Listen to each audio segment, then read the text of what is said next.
So it is given that a motor boat whose speed in still water is 18 km per hour takes 1 hour more to go 24 km. அப்போது இங்கே வந்து distance வந்து 24 km சரிங்களா. And அப்ஸ்ட்ரீமும் கொடுத்துருக்காங்க, down ஸ்ட்ரீமும் கொடுத்துருக்காங்க. எப்பவுமே upstream and down stream அப்படின்னு வச்சுக்கோங்களேன். அப்ஸ்ட்ரீம் மேலே போகும்போது ஸ்பீடு வந்து கம்மியாக இருக்கும், டவுன் ஸ்ட்ரீம் கீழே இறங்கும்போது ஸ்பீடு வந்து அதிகமாக இருக்கும். இப்போ அப்ஸ்ட்ரீமாக போகும்போது யூஸ்வலாக ஒரு போட்டோட ஸ்பீடும் அண்ட் அந்த ஸ்ட்ரீமோடைய ஸ்பீடும் ஓகேவா சப்ராக்ட் பண்ண வேண்டியது இருக்கும். ஸோ அப்போது அப்ஸ்ட்ரீமில் ஓகேங்களா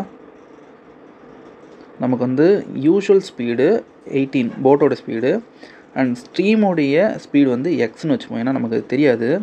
so we have to find the speed of the stream, அதை நம்ம எக்ஸ்னு வச்சுப்போம்.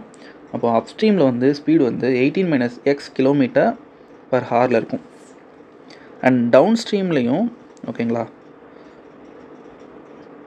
ஸ்பீடு வந்து இன்க்ரீஸ் ஆகும். அப்போது போட்டோடைய ஸ்பீடும் அண்ட் ஸ்ட்ரீமோடைய ஸ்பீடும் இன்க்ரீஸ் ஆகும். ஸோ அப்போ வந்து 18 + x km/h அப்படின்னு வந்துடும். இங்கே டிஸ்டன்ஸ் என்ன அப்படின்னு பார்த்தீங்கன்னா 24 km தான் சரிங்களா. ஓகே, இப்போ என்ன கொடுத்துருக்காங்கன்னா it takes 1 hour more to go 24 km up stream then to return down stream.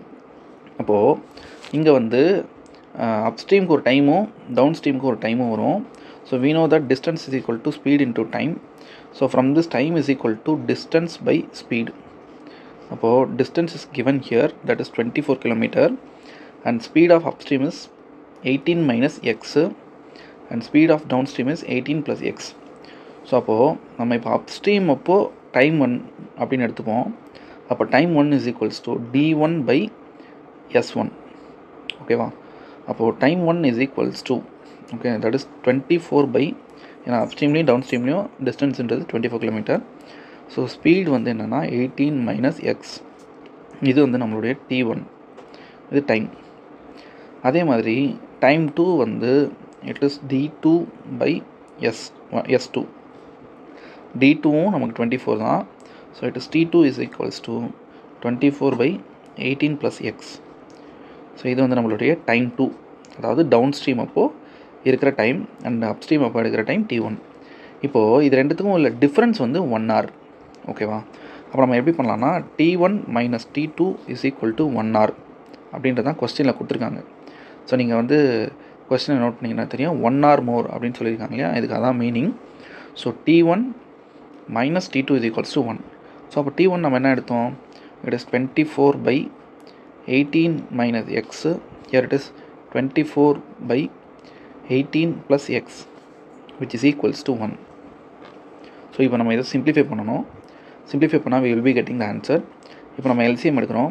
LCM எடுத்தால் நமக்கு என்ன வரும், 24 × 18 + x minus 24 × 18 - x which is divided by 18 - x into 18 + x which is equals to 1. So இந்த numerator I'm going to take 24 common, ஏன்னா 24 வந்து காமனாக இருக்குது. So 24 நம்ம வெளியே எடுத்துட்டோம். அப்போ வந்து 18 + x - 18 + x அப்படின்னு வந்துடும் சரிங்களா. டிவைடட் பை டினாமினேட்டரில் இது a - b × a + b ஃபார்முலாவில் இருக்குது. So 18² - x², that is a² - b² which is equals to 1. So இப்போ இதை சிம்பிளிஃபை பண்ணுவோம். If we simplify this 24 of இங்கே 18ம் - 18ம் கேன்சல் ஆகிடும்.